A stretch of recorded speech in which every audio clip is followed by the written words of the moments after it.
Finally, nakagawa na naman ako ulit ng isang formal na video like this, which is current favorites and unfavorites video. I'm gonna start with this Naturi. Is it Naturi? Naturi? Hatomugi skin conditioner. And as you can see, it comes with a huge container. Not really huge, pero malaking container siya. This one is 500 ml. So, ano talaga, as in, maraming product kayong makukuha dito sa may isang bote na to. It says that Koik Seed Extract, the formula for good your skin. Make your face and body smooth. Keep moisture on your skin.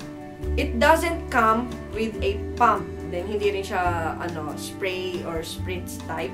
So, ang ginagawa ko is, nilalagay ko siya dito. And, ang ginagawa ko, perfect siya pag summer. Kasi pag summer, let's say, pagpapawisan na sobrang init, ang ginagawa ko is spritz all over ko lang siya. Then, na-freshen up niya, tapos, na-moisturize na yung face ko. Next is this, Kosei Sheet Mask. And, this is the vitamin C.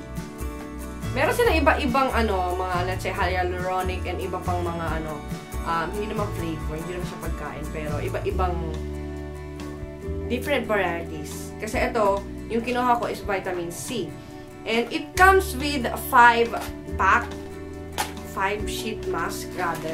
Ang nagustuhan ko dito is, na-brighten up na yung face ko. Minsan hindi na ako gagamit ng moisturizer or cream after ko ilagay ito. Kasi, as in, moisturize talaga yung skin ko. Tapos, alam niyo, parang na-replenish niya.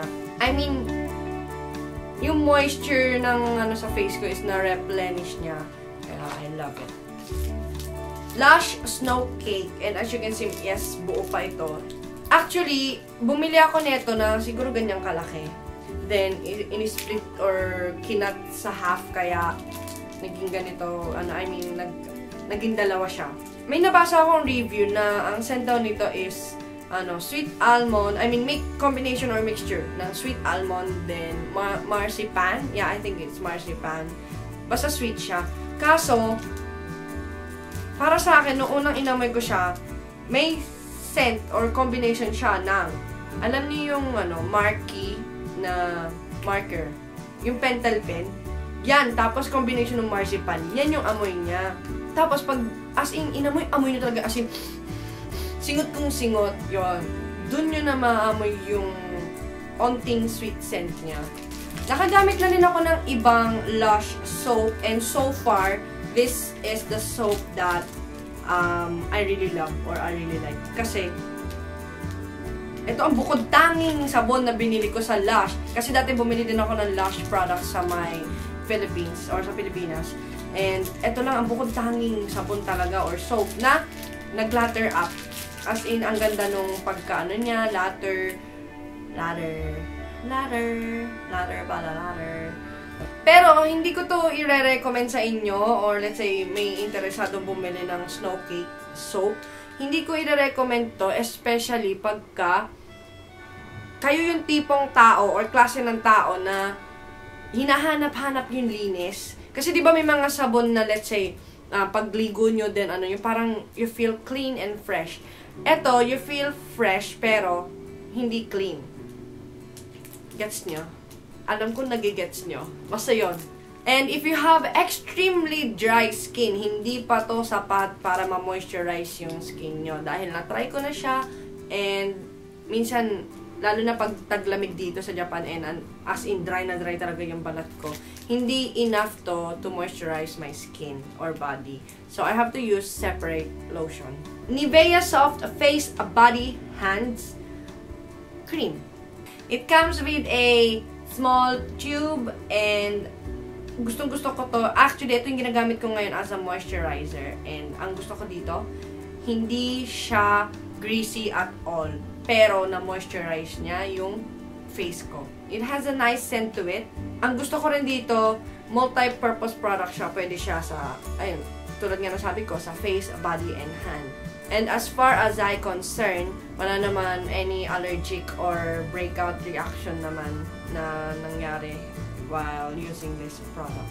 I prefer this one for the face compared dun sa may blue tin can na Nivea cream. Kasi yun, parang may pagka-greasy type. Parang perfect siya for, alam niyo yung dry heels, then yung sobrang extremely dry areas like elbows, knees, yun. Ito, for, face. I recommend it.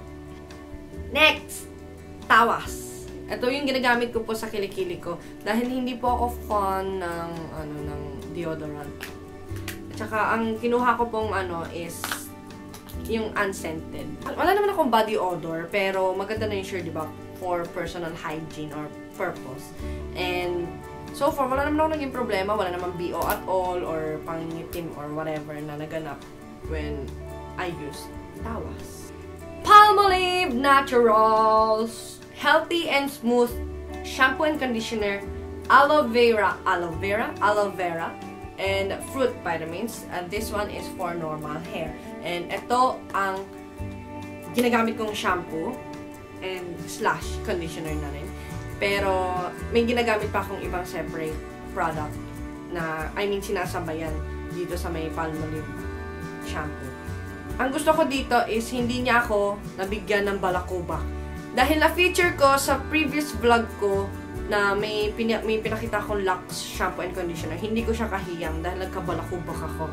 And hindi ko alam kung bakit, pero kahit anong Japanese shampoo na ginagamit ko, nagkakabalakubak ako. And ang gusto ko rin dito is, ito yung nagpakapal sa akin ng buhok. Dahil ang nipis ng buhok ko, na may pagka-frizzy, straight hair. And ito yung nakatulong sa akin to thicken up my hair. Ito na yung, as in, perfect partner or combo niya. Tada! This is, bakit parang ang blurred ko? Hindi mo focus. Ayan. Essential hair, sabi ko sana kasi hair pack, kasi yun yung nakalagay. Hair pack, and I got the color orange. Kasi may color violet, pero ito talaga yung lagi kong kinukuha. Kasi this one is for damaged hair. Tapos, as you can see, ito na, ubos na. Nakapangalawa na ako. Ito po yung ginagamit ko as conditioner. Dahil, mahaba yung buhok ko. Yes, as in, mahaba talaga yung buhok ko. And, ang frizzy niya, tapos, nagkakadikit-dikit sila. Hindi nakakatulong yung simpleng conditioner lang or yung typical type of conditioner lang. Kaya, kailangan hair pack or hair treatment na yung gamitin ko para sa, especially sa ends ko. Ginagamit ko itong essential sa ends ko lang. Dito lang, yan, sa ends ko lang. To prevent, yun nga, yung pagkakadikit-dikit, pagkabuhol-buhol, tsaka yung split ends. Pore brush, I got this sa Aeon Mall Aeon Mall pala. Iba yung itsura niya, pero kasi basa eh. Pero pag tuyo siya, as in talagang brush talaga na parang miniature type ng flat top brush. Yun yung itsura niya. Gusto ko tong pore brush kasi nakatulong siya sa blackheads ko. Especially sa nose, T-zone area. Kasi dyan yung area na madalas ako magkaroon ng blackheads. Meron tong mini version which is yung for sa smaller tuloy. Sa may small corner, let's say dito, sa may nose area. Then, ayan, basta yung mini version na is for nose talaga siya. Pero, I decided to purchase this one, yung itong size na to kasi for my T-zone. And, para din dito. Softimo Speedy Cleansing. Yan, foam cleanser siya. And ito po yung ginagamit ko or yung current facial wash ko. So, nakalagay dito, it can remove makeup. Plus, cleanser siya as in kahit hindi ka naka-makeup, nakakapag-cleanse siya na thoroughly. It has a nice, fresh scent. I use 3 pumps kapag may CC cream or foundation ako. Pero, 2 pumps lang kapag wala. Or 1 to 2 pumps, rather. Fortunately, hindi ako nag-breakout dito and naging kahiyang ko siya.